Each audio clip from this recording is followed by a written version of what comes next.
Here I am working from home just like everybody else, but I did get something fun in the mail. It is this right here, the brand new 2020 version of Apple's 13-inch MacBook Air. And now that I've had a day to play around with it, I understand it, I think, a lot better than I did even earlier this week when Apple announced a whole bunch of upgrades to both the Air and the iPad Pro.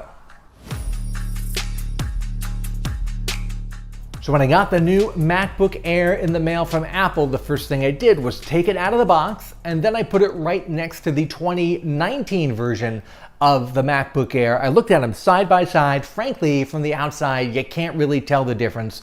They're completely identical. Then you put them next to each other, you open up both lids, that's where you start to see the difference. It's something very subtle, you're gonna have to look closely, but the keyboard on the new version is noticeably different than the keyboard on the old version, and that is because probably the single most important update here is that the MacBook Air has now moved to what they call the Magic Keyboard style.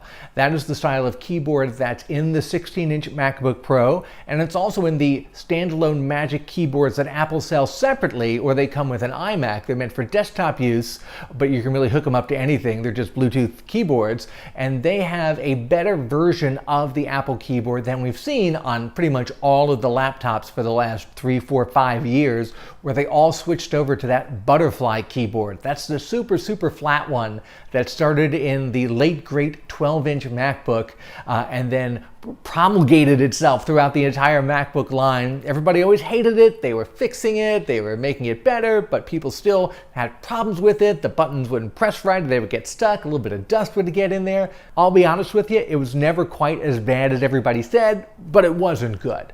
So the fact that they're now moving everybody to this new Magic Keyboard design that frankly looks and feels a lot like the classic MacBook keyboards from years and years ago, not quite that thick and chunky, but a good halfway point between the two, I think that's a big step forward. The problem is the 16-inch MacBook Pro has this keyboard now. Now the Air has it. The 13-inch MacBook Pro does not have it. That's a little bit of the odd man out right now. I'd be hard-pressed to tell someone to buy a 13-inch Pro right now if we're waiting for that new keyboard, which really solves a lot of people's MacBook problems. That's not even, however, the most interesting or biggest news about the MacBook. Frankly, the biggest thing is it's gone back to that classic $999 price. That's what the MacBook Air always was for many years. College students loved it. People starting out in their careers loved it because it was $1,000, a hefty investment, but not as much as a lot of other premium laptops. But you got a very premium experience out of it. Frankly, it would last for years. They were built like tanks. Over time, they didn't update it as much as they should have, and a lot of Windows laptops leapfrogged it, especially around that $999 price. So when Apple finally decided to do a big overhaul of the Air in, I think, 2018, they did a very nice job, made it very much like the current MacBook Pro line, but they raised the price by a couple $100, and you really lost that psychological satisfaction of saying, oh, I got an awesome laptop for $999.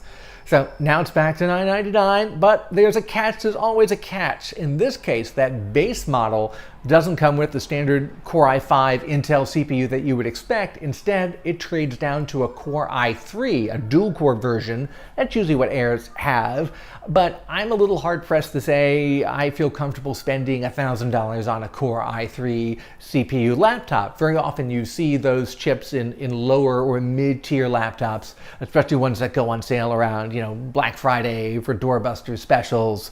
However, you can upgrade to the Core i5. That's the version that I have right here. It's got a quad-core Core i5, so we're getting a quad-core Intel chip in a MacBook Air, which is great. It's an extra $100. Now, that does give me some pause. However, if you really want to get a MacBook Air, that does seem like $100 very well spent. I would definitely invest in that.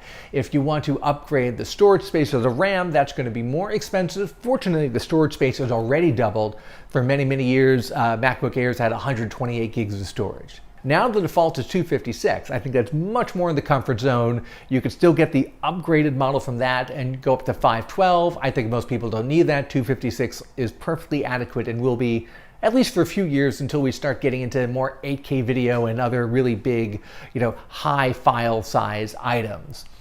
Now, if you want to play games on your MacBook, there are some Mac games, a bunch more games now, especially through Steam. You have the ability to do that. This guy has built-in Iris graphics from Intel. It's not the same as having a dedicated graphics chip from NVIDIA or AMD. You'll get AMD parts in the MacBook Pros. It's better than the standard built-in Intel graphics, so that should hopefully help you with a little bit of gaming or with video editing or with high-end photo editing. I run Photoshop and Illustrator and even Adobe Audition on my older MacBook Air all the time. Certainly works pretty well, but I like the idea of having some more power both in the quad-core CPU and in the Iris graphics for that. If you want to upgrade the RAM, these all start with 8 gigs of RAM. For a MacBook, you could probably get away with it because of how efficient it is and how well optimized the operating system is with the hardware and the components. On a Windows laptop, especially for $1,000 or more, you really want 16 gigs of RAM or better. Here, that's an expensive upgrade to 16 gigs. It's $200 extra, which is kind of a bummer. So I would rather spend the $100 on the CPU, although you could spend $200 on the RAM too. Then you might as well buy the higher end version of this. Then you might as well buy a MacBook Pro because you're up to $1,500 already. Even though there are a lot of differences about the new 2020 version of the MacBook Air, a lot of things are the same. The screen is the same. The basic design is completely the same. One area where we don't see any upgrades is in the ports and connections. You still got right here just the 2 USB-C ports. Those handle power and accessories and pretty much anything else you want to plug into here. Video output, you need a dongle or an adapter or something. You do still have a headphone jack, unlike most phones. So laptops have not gotten rid of those headphone jacks yet, but it's the only thing on there besides the 2 USB-C ports. More and more Windows laptops are moving to USB-C for just about everything. It's becoming more universal. People still chafe at having to carry around a bunch of dongles or adapters or extenders, and we're going to continue to live in that world until all the accessories are also USB-C, although that'll probably happen within a few years anyway.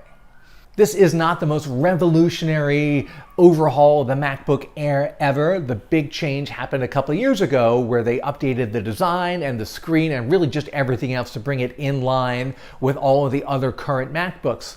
That said, for something that dropped in the middle of the week with no notice, this is a pretty substantial upgrade, primarily because of, one, the price drop, number two, the CPU options. I love being able to get a quad-core chip in there. I bristle a little bit about spending more for the Core i5, but that's the world we live in. And of course, the biggest and best of that keyboard, I didn't realize how much of an improvement the new style really was until I got a chance to take the new MacBook Air, put it directly next to the old MacBook Air, type on one and then type on the other. I'm going to find it really hard to go back to the